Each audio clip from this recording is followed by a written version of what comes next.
കടലിനടിയിലെ അത്ഭുത മാതാവിന്റെ പ്രതിമയെപ്പറ്റി കേട്ടിട്ടുണ്ടോ?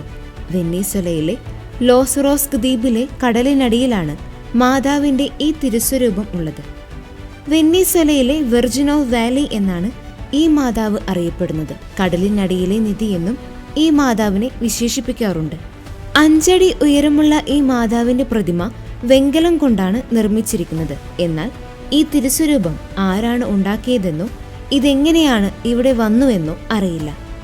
1984 മുങ്ങൽ വിദഗ്ധരാണ് ഈ പ്രതിമ കണ്ടെത്തിയതെന്നാണ് പറയപ്പെടുന്നത്. ഒരു ദിവസം ദ്വീപിൽ നിന്ന് മീൻ പിടിക്കാൻ പോയ ഒരു കൂട്ടം യുവാക്കളുടെ ബോട്ട് അപകടത്തിൽപ്പെട്ടു.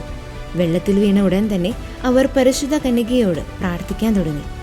പെട്ടെന്ന് അവരെ ആരോ രക്ഷിച്ച് ഒരു കുന്നിലെത്തിച്ചു. അത് മാതാവാണെന്ന് അവർ വിശ്വസിച്ചു. ആ യുവാക്കൾ മാതാവിനെ സ്തുതിച്ചുകൊണ്ട് ഗ്രാമത്തിലേക്ക് വരികയും ഈ അത്ഭുതത്തെക്കുറിച്ച് എല്ലാവരോടും പറയുകയും ചെയ്തു.